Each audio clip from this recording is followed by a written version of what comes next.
Hi there and welcome to the post-match reaction. We are freezing, I think it's safe to say, Craig. But definitely didn't wear enough layers today. No, I don't think anybody did in the stadium.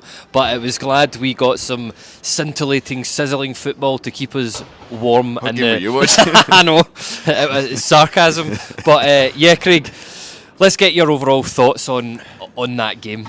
It's 3 points up the road, isn't it, really? It was completely dominant performance from Rangers. Really struggled creatively in the final third in the first half. Yeah. I felt like it was really good that we got. It was obviously really good when you get the first goal at any point, but especially getting it so soon after half time.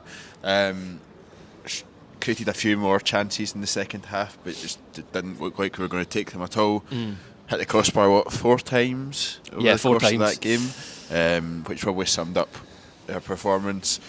It felt a bit nervy right at the end. You're always wanting that second goal to just calm the nerves. Yeah. Dundee were breaking on us, and just a wee bit nervy. But Liam Kelly didn't have anything to do in the game. 1-0 win. Tough to pick a man of the match. Yeah. If I just ruined the whole pod there, pretty much. We could just wrap it up right there if you want. No, but it's fair enough. Yeah, I mean, it was a difficult watch, I would say at times. It was just. The word for me, or not the word, the phrase for me is the decision making. It has to be better. We were just lacking that extra wee spark up front. But as you said, so listen, Rangers lined up with Kelly, Tav, Sterling, Proper, Jefte, Raskin, Dio, Czerny, Danilo, Hadji and Egaman. What was your overall thoughts on that lineup? Maybe even the partnership of Sterling and Proper in there. I thought potentially there was maybe. I always think you change your centre halves if they're not familiar with each other. That could cause that's part of the spine of the team. It can cause a wee bit of effect. Do you think that affected things today? Not really. No, I think it was just a typical freezing game at Ibrox. I mean, the conditions at the start of the game were awful. It took the players 15-20 minutes to try to get to grips with it. They were being extra careful over their passes. They were trying. I think they took a few risks in the first few minutes and then decided, right, no, we'll just play it safe until we can get control of the ball. The wind was playing havoc with any sort of long balls or cross field balls, which I think we saw a few times Proper and Sterling try. Yeah. So it took a wee while for us to bed into the game. I thought Mohamed Diomande was really good in that first half. I thought he really stood out. He was buzzing about. He was taking control, and he was the only one that was really driving us forward in those early moments. So he was really good. Up front, maybe a wee bit of surprise to see Egaman start again. Yeah. I guess probably rewards for his continuing good performances. Didn't have the best game today. Didn't really do very much, and he should have had a goal.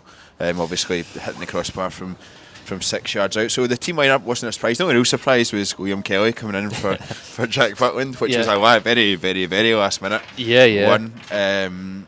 But again, he had nothing to do that. He had nothing to do, and game. to be honest, he just stuck to doing the basics, and there was nothing wrong with that at all. He played a couple of nice balls out. He clipped one out to Jefte on the left hand side at one point. I thought was really good. So absolutely no issue with his performance either. But yeah, it was as run of the mill games go. Yeah, you're 100% correct on that. It's frustrating watching a game like that because I don't know what was missing. I just feel like we can play. We should be able to play, and we should play the ball so much quicker. Dundee weren't sitting back in their especially not in that second neat half. And tight lines, and really hard to break down. They were fairly open at times, and you just felt that if we played the ball quicker, I thought we pressed them today, which is the first time I've seen us press an opposition team in the league for a while.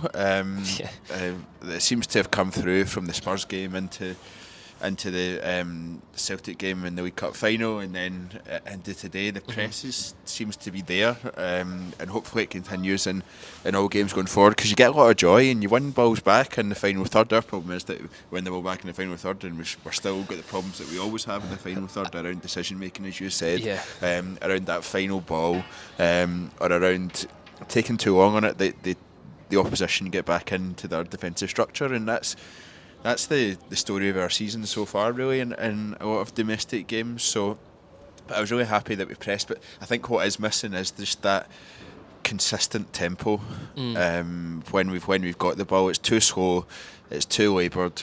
We're too quick to go back the way from midfield back into defence, which then allows the opposition to just reset into their structure, and makes our job a million times more difficult. The point where, especially in games like this, the point where Rangers should really be taking advantage, and the point where Rangers should really be putting the foot down on the opposition's throat is when we win the ball in transition, because when they're attacking and we win the ball back, that's when we need to pounce, and that's when we need to break quickly, and we just haven't been doing that, and today was a prime example of that. Are we being too harsh in saying that we're just not clinical enough? Was it unfortunate that we happened to hit the bar 4 times? Because I can't remember us ever hitting the post of the bar that amount of times in a game today. Yeah, I think if you look at them, they're each kind of different. Hadji skims the top of the bar from a speculative shot from 30 yards out from out wide.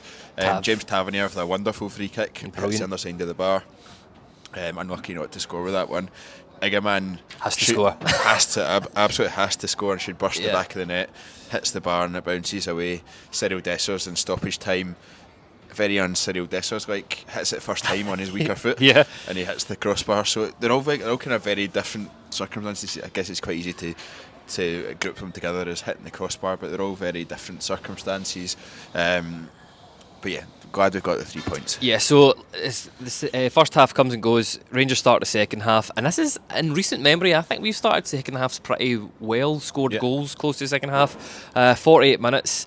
I think Danilo gets the ball, he wins it back, he passes it through to Václav Černý. I think the whole Ibrox just assumed he was offside at this point. I forgot how bizarre this was for some reason. But he passes it through. I was screaming at Černý at this point. I was like, you have to pass this to Tiga, because this is what we've been talking about this in previous podcasts. Just pick the simple man, but fortunately he took it past the goalkeeper, and he scored the goal, and it was all Rangers deserved at that point in the match. Yeah, I mean, as said before, like, we dominated that first half. Second half started in similar vein. Everyone in Ibrox thought Václav Černý was offside, and they were just waiting. And I guess it's that thing with VAR that comes through, that you assume the decision's going to come eventually. You're just kind of waiting on it. It kind of takes away from the moment. Everyone is expecting it. He's running through and goal like you. I'm thinking you got to score that to Igaman just to make sure you definitely. Just to make sure you definitely find the back of the net. He goes round the keeper, finishes it really nicely, runs off to celebrate. Half the players don't even go with him. I know, it's weird. He's standing there with his arms open going, oh, where is everyone? But he just assumes that everyone's assuming it's offside. Assistant still doesn't come with a late flag. And then VAR checks it and it's a goal, and then there's a bit of a wider celebration. But it was a bizarre atmosphere, especially when it's the only goal of the day.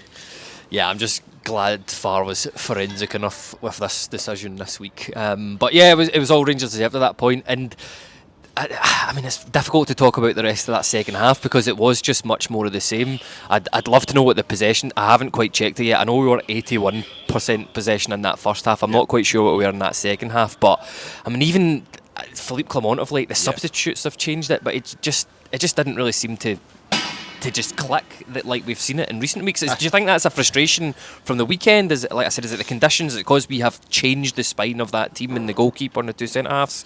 I feel like I'm trying to find excuses for it today. Yeah, I think when you change, when there's the amount of changes there are in the starting lineup, and then you have subs coming on changing it again. Yeah, I think that's when it becomes a bit dysfunctional. But I think, to be honest, when they come on, Ross McCausland was in a couple of times, and he needs to do much better. I got criticised. I say ridiculed. I got criticised last season in the pod when I said Ross McCausland was nowhere near good enough for Rangers. I think days like today prove that. Yeah, he was in situations where, one, he was running through on goal and he has to at least hit the target in the closing stages, and the second time he's got 4 players in support with him, and he tries to shoot and he just gets blocked by a defender in front of him. It's just bad decision making, like you're saying. He needs to be doing much better if he's going to even claim a spot on the bench to try and get on the pitch. It's the perfect game for a player like him, where it's not going great, you have an opportunity, they're few and far between, you need to be grasping these with both hands. If you can't do it at home against Dundee, then when can you do it? Yeah. last 2 questions before we wrap up. 2 questions? Yeah, I've got. Listen, this one I haven't told you about, so I'm fascinated to see what your answer is. is here. I know. Has today highlighted any areas for you that we need to go out and strengthen in the January transfer window, seeing as it is only, 11 days away? 10 days away? I think today didn't highlight it because I actually thought Sterling and Proper did really well, but I think the fact that you're starting with Sterling and Proper means that you've got to sign a centre-half. And I think, given Leon Balogun's age and how many games you're kind of expecting him to play at this stage, we do need to sign a centre-half. I think I would... Less so now than it was maybe about a month ago, but I think we still need to invest in a winger, at least one. Yep. Because actually, when you look at it, Václav Černý is really your only option on the right, and he's on loan, so we need to remember that he's on loan and that we don't have. Come the summer, I doubt we'll be able to afford him if we want to keep him. He didn't really do much today outside of the goal either, and you would argue, would you pay, I don't know what it is, 5-6 million for him if that's what they're asking for? Probably not. Then you've got the hope that Cortez comes back and does well, but he seems to be quite a bit off coming back. So you think we need at least one winger, if not two. The forward areas I'm actually less worried about in terms of a striker at the moment, since Igaman's kind of hit form. Danilo is big question mark over him, to be honest, because some of his shots today were powder puff. Woeful. But then he pops up with a goal like last week at Hampden, and you're like, well, you know he can do it, but he needs to be much better. These are the games where he should be running riot. Yeah. And he's just not. And there's a certain amount of time you can give him to be like, okay, he was out for a long time, he's just finding his way back. But he's played quite a few games now, so he should be much more up to speed than I think. I think we're seeing Dessers is Dessers. It'll be interesting to see how that works out in January. Obviously, rumours that there'll be some interest in him if he's willing to stick around, if he sees Igaman being the number one striker. Don't know. So that'll be interesting as well. But I think that's a long-winded way of saying we need a centre half and at least one, hopefully 2 wingers. Yeah, it's interesting about the winger point there. I think in that B team game that Cortez featured, they actually played largely on the right. Did they? I didn't see that.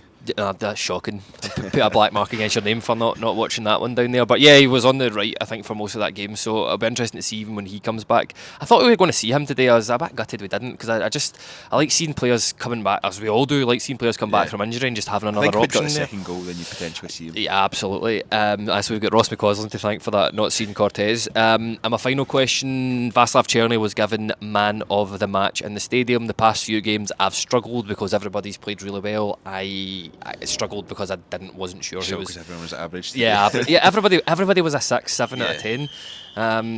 Who would you give it to? I'd probably penalty.